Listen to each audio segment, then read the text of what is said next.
Okay, folks, Andrew Bopros here. Well, our season ended the way, of course, we did not want it to end. I'll do a quick video on some signings that we had. And again, Joe Ortiz, I want to do a larger video on him and how great he's been as a general manager for this Los Angeles Chargers football team. But we did sign quite a few people to practice squad. I want to talk about it, what that practice squad might look like come, camp. I know it's a very early conversation at this point, but I think it's interesting nonetheless. So, guys, lots to get into. Let's get into it.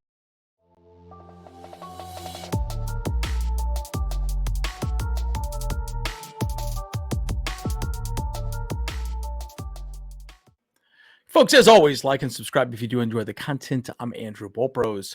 So let's talk a little bit more about the practice squad in general and kind of give you a general sense of who we signed back to the practice squad. Kind of an interesting conversation, really, because there are some interesting rules in regards to signing players to the practice squad. One of the first things to note is that we did sign 10 players to the practice squad. The max you can have is 16. So it begs the question, well, why did we only sign 10? Well, the reason being is that players, there's exclusive rights to free agency, right? And what that means, if you're on the practice squad, we can retain you if you've played in the league with under 3 years of experience. And that's what this is right here. But I think there are a few gleaning bits of information we can take from this. So now we've signed 10 people to the practice squad. We are getting in current negotiations with the rest of the practice squad. As we know, Ezekiel Elliott's one, a few other players on the, that I want to talk about as well too. But let's talk about some of the free agents that we did sign on the practice squad, and I think have an opportunity to potentially start or play this next season with the Chargers, right? But again, it is interesting. So, and again, the thing about the practice squad also is they're paid weekly. It's a week to week situation. All it really gives them is the ability to, like, hey, we want you coming back to the camp next year. Do you want to come back to camp? And they have an opportunity to say yes or no, right? And that's really what it boils down to. It's very simple. It's yes or no. But again, the list is pretty interesting. I do like the list. It's a nice balanced list. There's offense and defense here as well too. A few people that were brought up. Obviously, Jared Patterson were brought up the last game of the season. Kendall Williamson's come up a couple times. But I'm going to talk about this list a little bit more. I'm going to talk about the rest of the people on the practice squad that I think we might bring them back this next season.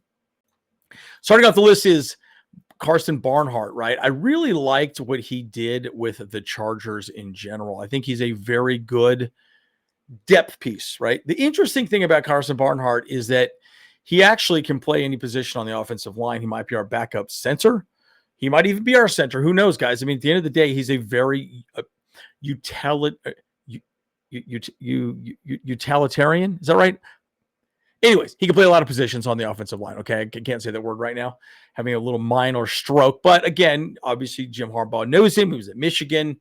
Clearly, he did enough to retain a spot on the practice squad. I was a little surprised he wasn't brought up. He was one of my preseason picks to eventually make the squad, and he never was called up. I thought that was interesting. I don't understand why, but at the end of the day, I do think he will have a shot next year. Again, remember, guys, all these players are going to camps. They are not done practicing and trying to get better, right? They're going to camps, they're going to classes, they're training with other players to get better.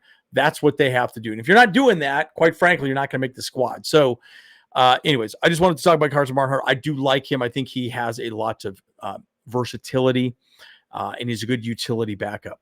Now, one guy I do like as well, too, is McKellen Castles. Interesting story with him, right? He was on the squad, off the squad, on the squad, off the squad a lot, right? And I didn't quite understand why he was never called up. And again, he was, I think, drafted by the Eagles as an undrafted free agent. We eventually scooped him up. But we did meet with him in the offseason, but I think he was an undrafted free agent. But he was on and off the squad quite a lot, right? I think he has a good opportunity. Again, he's a rookie first year in the league. Did not have an opportunity to play in the field with the Eagles and or the Chargers. But bottom line, he has all the intangibles. He's definitely a Harbaugh guy. Big body, great blocker, good hands. You never know, right? He could be one of those guys that explodes in the preseason, and we'll see what happens. But again, I'm a huge believer in him in general. I know James was very big on him, did a couple short videos on him really last offseason. So I see a lot of value with him moving forward. So we'll see what happens with him again this upcoming season. Another guy that I think is definitely worth talking about is Tremont Morris-Brash. With Joey Bosa leaving, most likely. Again, guys, if he leaves, if we let him go, we save 33, I think it's $33 million, I believe, in salary cap. We'll talk about this more. But Tremont Morris-Brash showed a lot of value for the Chargers. I think he was just a bit raw, right? It's not just about getting to the passer, right? It's also about setting the edge. It's also about understanding defensive schemes. There's a lot of different things that you need to improve on. He has all the intangibles. He just needs to work a little harder at it and get better. Again, much like McKellen Castles, much like Carson Barnhart, there's probably some intangibles there that he's not ready to go. It's a really big part of the practice squad in general. So again, I do like Tremont Morris-Brash. I think he's a good depth piece. We'll see what happens. And we'll see what happens in the draft. Who knows? Maybe we go first round pick as edge rusher. I do believe there's some pretty good edge rushers in this draft. Draft video is incoming, folks. But at the end of the day, I think Tremont Morris-Brash is someone worth mentioning. And I do like the fact that he's, has a lot of the intangibles and could be a good depth piece for the Chargers. Another guy that I really like here is Jalen Johnson. Jalen Johnson, wide receiver from ECU. If you recall in the preseason, right, in camp, he was lighting it up. I mean, a lot of people were very high on him. Again, undrafted free agent from ECU, very fast, looked really good. Again, I do think there's some issues, maybe with blocking, maybe with just understanding some of the defensive schemes in front of them, yada, yada. There's a lot of things that need to be figured out when you make a jump from the college to the NFL. But Jalen Johnson has the intangible. I believe he was called up once or twice during the season, if I remember correctly. Maybe once. I could be wrong. Maybe in the comments, let me know down below. But Jalen Johnson was a guy that I also thought was going to be eventually, potentially, being a weekly player on this 53-man roster. Didn't make it happen, unfortunately. But again, somebody that I think could potentially be there. Again, Brendan Rice is another person. We'll see what happens with him as well, too. Again, he's a rookie, he's still on our team. But there's clearly some reasons why they did not make the field. Somebody else beat them out. Remember, Jim Harbaugh says this over and over again. Competitors welcome. If you play better than the guy in front of you, you will play. Something did not happen with Jalen Johnson, and moving forward, he's got to improve and get better. So, we'll see what happens there. Now, I have one more on this list, and then we'll just recap with the rest of the practice squad. Jaret Patterson is another one. He's from Buffalo, and I think he's only had 2 years of play time, if I remember correctly here. Let me just double check. I want to pull this up here in a second here. Jaret Patterson, it's 2 years at Buffalo. So, again, 2 years, yes. So, he's a young player. Again, he was called up the last game of the season, right? A lot of people thought Ezekiel Elliott was going to get called up. He was not called up. And bottom line, 2 years of Buffalo, very young player, still showed a lot of good things. A bit of a journeyman his first year as well.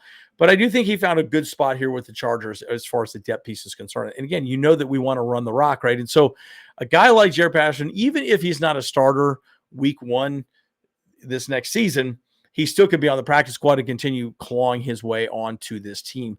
It's a big part of the conversation, folks, right? At the end of the day, there's a lot of different paths to making it to a team. But let's just review really quickly the entire roster on the practice squad, and I'll give you kind of my opinion on whether or not some of these players are going to be coming back at all moving forward, right? So let's talk about this again. We got Carson Barnhart. DiCaprio Bottle was not brought back again. He's only been in the league 2 years. I was a little shocked to see that. Maybe he's wanting a larger contract, which is what I'm assuming. McKellen Castles, clearly, they brought him back. But Terrell Edmonds, again, 7 years. Again, anyone over 3 years, you have to negotiate with and actually give them a larger term contract because they've been in the league longer, right? So Terrell Edmonds, see what happens to them. Ezekiel Elliott, who knows? Been on the team, like a week, right? So we'll see what happens. I hope Ezekiel Elliott is brought back. I would like to see him.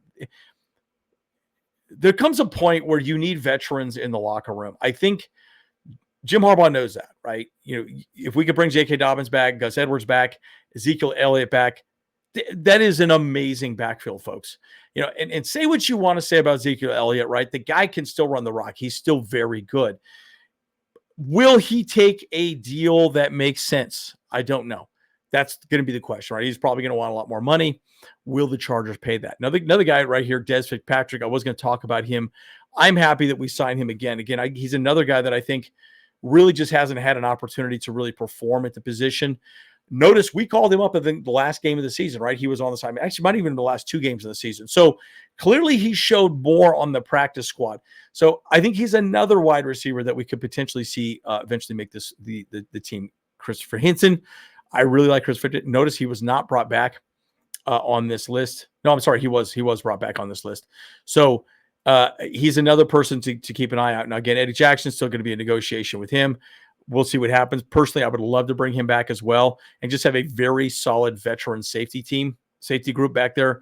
Jeremiah John Baptiste, brand new. We already talked about Jalen Johnson, Traylon Morris Brash, and Caleb Murray. I don't know if Caleb Murray was signed. Let me just double. Yeah, Caleb Murray was re-signed. Also, anyone under 2 years, it seems like we were re-signed. But Kendall Williamson was also re-signed for as well to Stanford. He came up and played quite a bit on this team. So clearly he impressed this coaching staff quite a bit. The one guy that was also not was Eric Tomlinson right now. So, and then Sean Wade was not also. And CJ Okoye was our international player. I would assume we'll bring him back, or unless there's somebody else that we want to bring back as well. But again, the one thing I will say, and I have to honestly admit that this coaching staff and this front office has done a great job of cycling through talent and making more and more talent for this team through the entire season. You just cannot. Again, this was a hard year because you were $50 million over salary cap. No, I'm sorry, $30 million over the salary cap when they took over the team. They had to negotiate, move money around. They piecemealed this team together with as many veterans as they possibly could and as many just available talent players you can put a team together. This team is going to be drastically different than it was this last year. You might think that's good. You might think it's bad. But I do trust in this coaching staff and the front office. They're going to find the right players, the right talent. And if we let Bosa go, we might have $100 million to spend in free agency next season, guys. So plenty of videos to come on that. But I just wanted to highlight these players that were re-signed back on the Charger squad, talk about the practice squad. And again, remember, guys, there's no guarantee that these players are going to make the practice squad. They are just invited back. Okay, we want to continue to evaluate you. That's all this is. But it is important to know these are some players that are still going to be on this team moving forward. But as always, Andrew, Bolt Bros. See you guys in the next one. Hey, what's up? Cameron Dick here watching Bolt Bros podcast. Let's go. Charged up, Bolt Bros on the night.